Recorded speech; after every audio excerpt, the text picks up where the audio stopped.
Ladies and gentlemen, this is the FnG Show. The FnG Show. Once again, not over a glass of wine. Not over a glass of wine.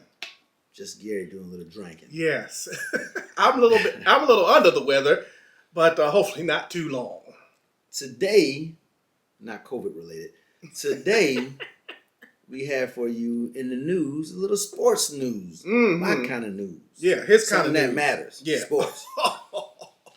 And we're going to talk about Raiders coach Jon Gruden. He resigned over racist, homophobic, misogynistic emails. Good riddance. Let's see what we got. Overnight, a stunning fall from grace broadcast to millions of primetime football fans. NFL coach and former Monday Night Football analyst Jon Gruden announcing his exit as head coach of the Las Vegas Raiders after emails uncovered as part of a separate investigation revealed a torrent of sexist, racist, anti-gay language aimed at a slew of targets ranging from players to league officials. In a statement to the team, Gruden saying in part, "I love the Raiders and do not wish to be a distraction. I'm sorry, I never meant to hurt anyone." The emails, confirmed by the NFL but not seen by NBC News. Why you laugh, man? He's not sorry, he just got caught. That's all. Well, he got caught. He might be sorry. I don't think he's sorry. We'll get to that later. We'll get to that in a minute.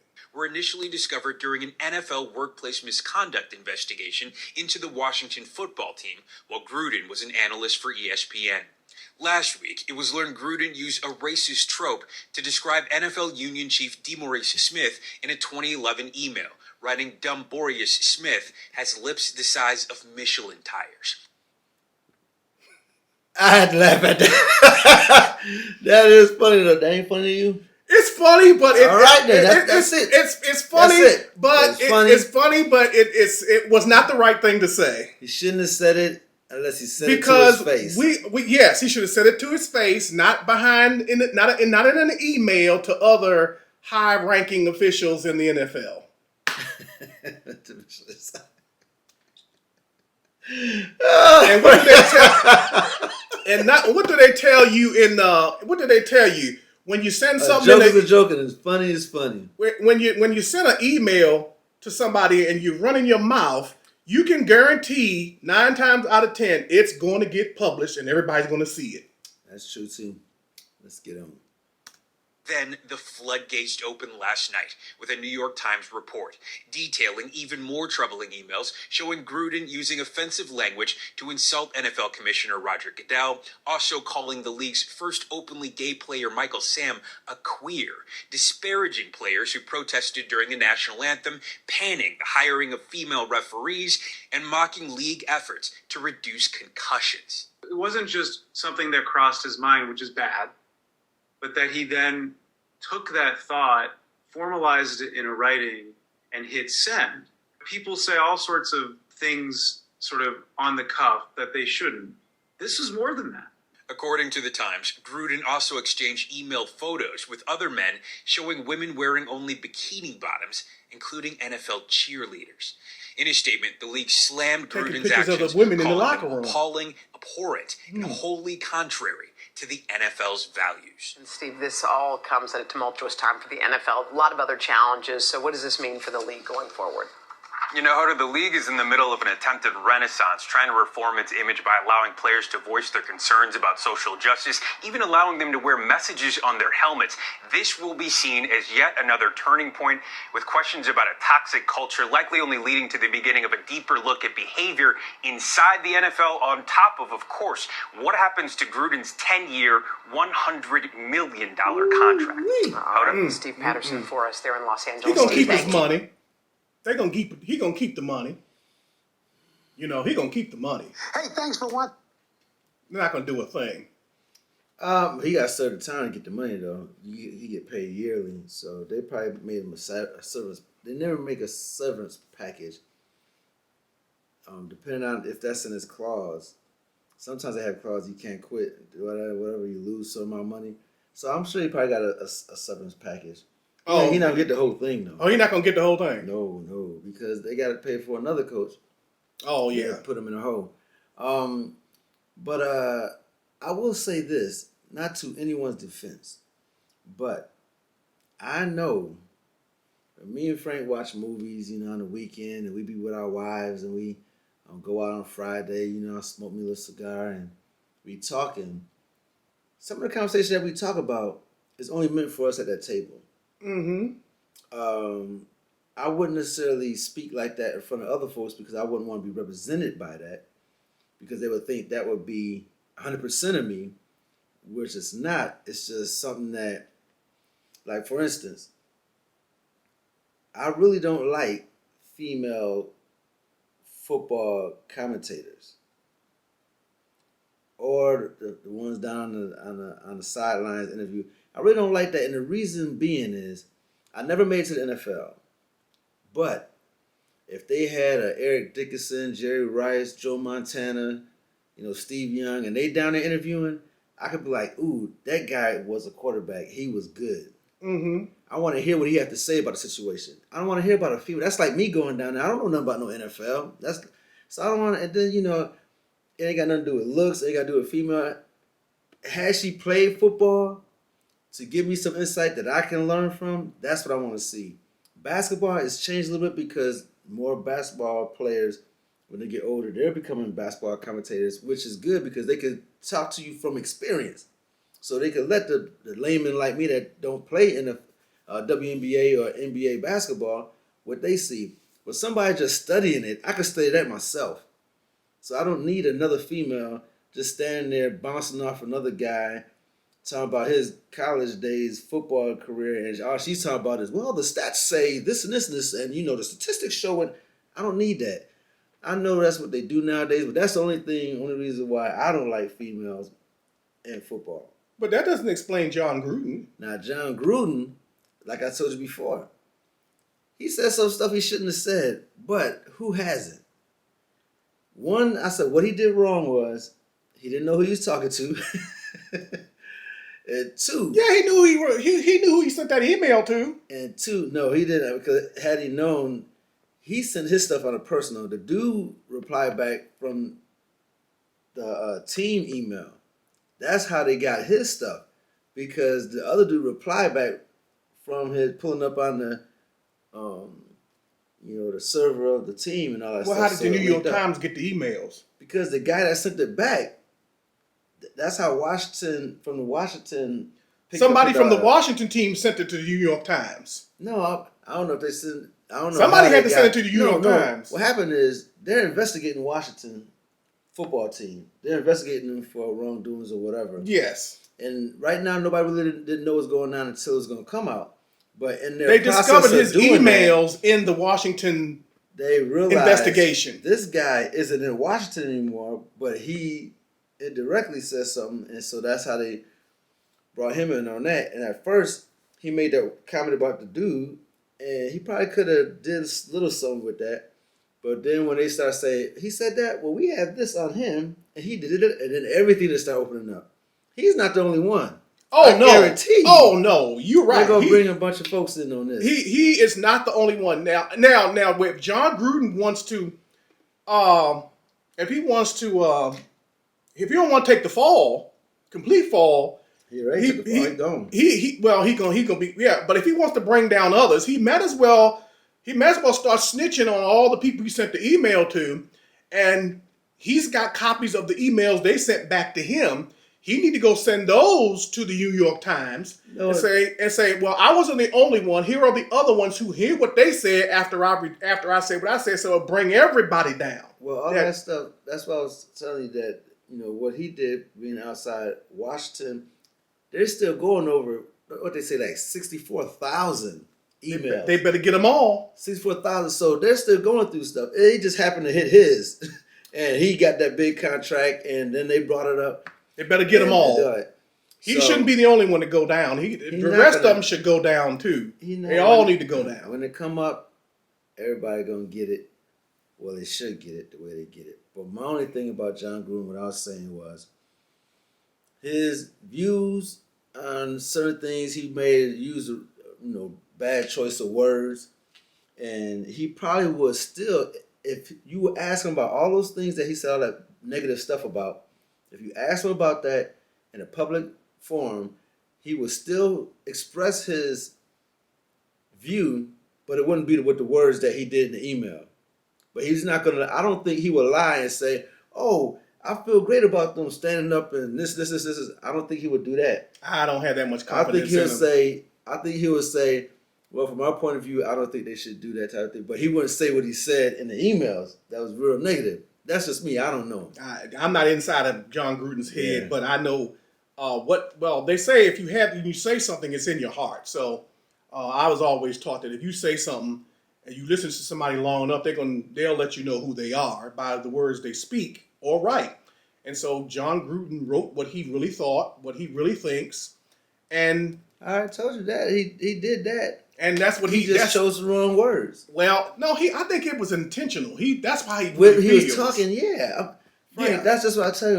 When we sit at the table, the stuff I be saying, we be saying at the table, I wouldn't say it in front of anybody Oh else. yeah, of course, yeah, Because of it wouldn't be course. appropriate. It wouldn't be appropriate. I agree. But I would with you. still show that this is how I feel about the situation, but I wouldn't use some of the words I use.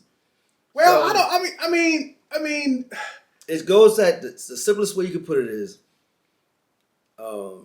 growing up using the N-word a lot. Even though growing up I used the N-word a lot, when I went to school, talked to my teachers, talked to my parents, I wouldn't use it. But I would still say, yeah, that black dude over there did so-and-so, or this guy did so-and-so. But if I was around my friends, I would say use the N-word. So that's what I'm saying with him doing that. What if he spoke the way he was speaking? That was bad. But he was still It was express bad himself. enough that he lost his yeah. $100 million salary. But I'm going to go back to my old position that I've always had: the plantation of the NFL, the plantation of the NBA has really never really changed. They got outside makeup on, they got a lot of beautification, but the internal workings of these two organizations is probably misogynistic, racism all the way through to the core. It's rotten to the core. And this is not the first time that somebody has talked about this in the sports, collegiate sports, and professional sports. There's a book. There's a doctor named Harry Edwards who criticized professional sports and has been a critical analyst of professional sports and how athletes are treated. And this was way back in the 70s and 80s. Harry Edwards is somebody I highly respect. And I'm not sure if he's still alive or not, but he would jump on the NFL and the NBA all the time for their practices that he basically called them slave plantations. Now, my view on Jon Gruden is this, and for all of you NFL players and NBA players, I want to recommend that you read the book $40 Million Slave. This will tell you exactly what's going on in professional sports. I can't remember the name of the guy who wrote the book. He wrote it several years ago about the power of black athletes in sports and why they do not say much about these kinds of things that's going on when they're called all kinds of names inside the locker room or coaches treating them like slaves, and why they keep quiet. And it's all about money. The whole thing is about money. Yeah, you know that. All of it's about money. And until the NFL and the NBA changes the culture that is predominantly black and players and predominantly white and owners, none of this is going to change. But until you turn that system upside down and clean it out, none of this is going to change. And that's what needs to happen. The system needs to be turned upside down and turned inside out. Me, actually, if it's all about money, you pay me for a service.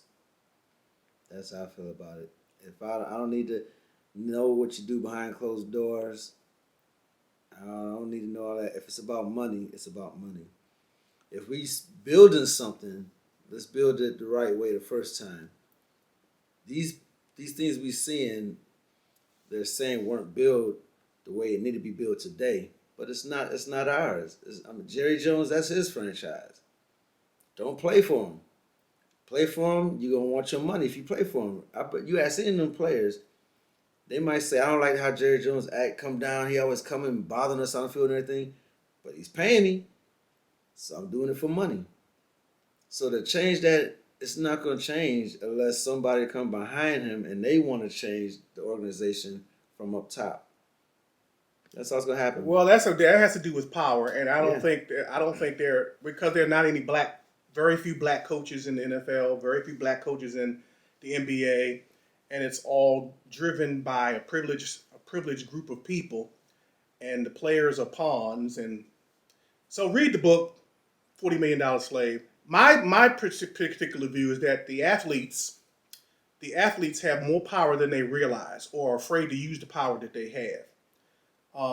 If all the professional athletes use the power that they have, they could uproot the entire system in less than 30 days and change the whole culture. It ain't going to happen because it's all about money. If they wanted to, they could uproot the whole thing and change the culture in the overnight. It could happen. And that's the thing. They don't want to. We're not involved. So no matter what we think, it's entertainment for us watching them. If they don't want to change the culture, we can't change it for them. So, I mean, they cool with it. So. Some have tried, like Colin Kaepernick, and we saw what happened to him. It's not a one-man show.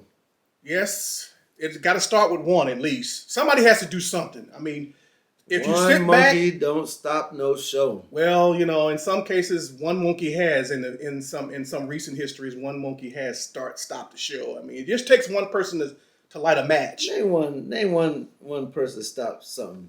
Okay, I'm gonna say Rosa Parks. She ain't stopped nothing, man. Rosa Parks did. She wasn't even the first one to I know sit on the bus. It was another lady before her. Another girl, 15-year-old girl that was pregnant that That's the black right. folks didn't want. That they didn't want. Try to push in front of folks. Right, that's so exactly let's get this right. older lady that everybody liked. It happened again. Yeah, so. well, it happened again. It happened to the pregnant black girl. She was 15. And then when Rosa Parks got on the bus, it happened to her. So the same thing happened, but they used Rosa Parks because they were too ashamed to go with the black girl because she was 15 years old. Exactly. So, but it still started. The point is, it started, but it didn't stop anything is what I'm saying. It didn't stop it. Well, the bus boycott, all the blacks were able to get on the bus. Stop sitting on the back of the bus. Let me get closer. He just said what I was going to say. Stop sitting on the back of the bus. You go to They any did bus, stop sitting on the back of the bus. 2021. You go to any major city now, all the black people sitting on the back of the bus. They still go to the back, even if they ain't got to. The black folks still go to the back of the bus. If it's so it ain't got nothing to do with stopping no show. Wait a minute. If it's an all-black city, the whole bus is going to be black. Even if it's white people on there, black people still go to the back. Well, that's just what they do. Well, I know that, but that's another story. It don't have nothing to do with. That's another story. Park ain't stopped nothing. No, I disagree with him. She started something, but she ain't stopped anything. Well, in a sense, she did. It started the civil rights movement. I guess we can put that. Yeah, it started the civil rights movement. So for everybody else to capitalize off of what we started. But anyway, once again, we're going to do some critical race theory on black history. Oh, here's a recent one. So, ladies and gentlemen, we have Joan, how do you pronounce that? Higginbotham. Higginbotham? Wow. She was born August 3rd, 1964, and she's still alive today. Looks like she's an astronaut. She's an engineer and former NASA astronaut. She's the third African-American woman to go into space. Wow. Actively participated in 53 space shuttle launches during 9-year tenure at Kennedy Space Center. She logged over 308 hours in space during her mission, and the crew of the STS-116, her primary task was to operate the space station remote manipulator system. Mae Jemison was the first African-American female astronaut and the first into space in 1992 aboard the Endeavour. Joan Higginbotham. That's right. Black history fact. For all these critical race theory haters, we do things in our society. Well, that's it for the FnG Show. Not over a glass of wine today. We'll see you next time. Next time. We out. We are out.